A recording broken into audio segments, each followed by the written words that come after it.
வந்து பாறை மீன். இந்த பாறை மீனில் மூதுரை ஸ்டைலில் வந்து உரப்பு கறி செய்யப்படும். வாங்க எப்படி செய்யணும்னு சொல்லி பார்ப்போம். போடுவோம்.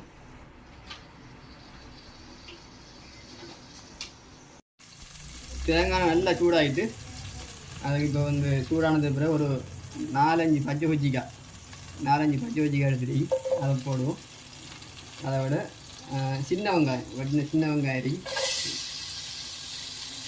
சின்ன வெங்காயத்தையும் போட்டு நல்லா வதக்குவோம்.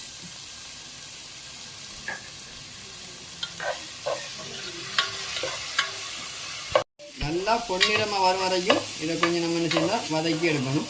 ஒயில் வந்து நம்ம மிச்சம் கூட போடக்கூடாது. ஏன்னா இது வந்து நம்ம உரப்பு கறி, நாங்கள் மூதில் உரப்பு கறி தான் சொல்லுவோம். உரப்பு கறி ஆக்க போகிறோம். அப்போ அதுக்கு என்ன எண்ணெயை கொஞ்சமாக போட்டு நல்லா பொன்னிறமாக வதக்கி எடுக்கணும். வதங்கிட்டு இருக்கக்குள்ள உளுவரிசி கொஞ்சம் போடணும். ஒரு 2 தேக்கரண்டி அளவுக்கு உளுவரிசியை போட்டு சின்ன ஒரு மிக்ஸும் கொடுக்குற அதே டைமில் கருவேப்பிலை போடணும்.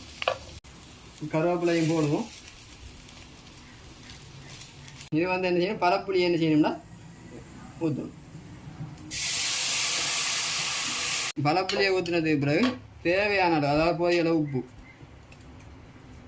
போட்டதுக்கு பிறகு தேங்காய் பால்,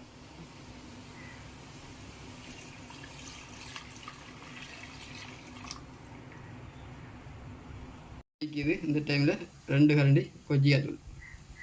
உங்களுக்கு இந்த உரப்புக்கு கூட குறை தேவைன்னு சொன்னால் அதுக்கேற்ற மாதிரி கூட்டி குறைச்சி நீங்கள் போட்டுக்கலாம்.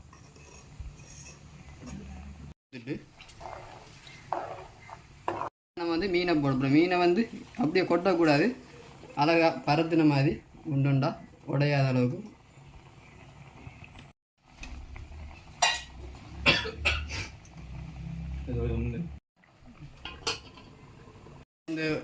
நம்ம ஒரு 3 நிமிஷம் செஞ்சிட்டோம். நல்லா கலகலண்டு கொதிச்சிட்டு இதோட வந்து நம்மளை கறி ஆக்குனது அது முடிஞ்சுது. கடைசியாக வந்து லாஸ்ட்டாக ஸ்டெப் வந்து என்னென்னா, ஃபஸ்ட்டுக்கு அடுப்பை ஆஃப் பண்ணுவோம்.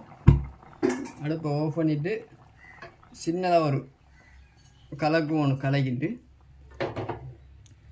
அப்படியே வந்து ஒரு மேலால் வந்து நச்சீரத்தூள் ஒரு ஸ்பூனுக்கு, இந்த சின்ன ஸ்பூனில் ஒரு ஸ்பூன் அளவுக்கு நச்சீரத்தூள் மேலே வாசத்துக்கு அப்படியே போட்டுட்டு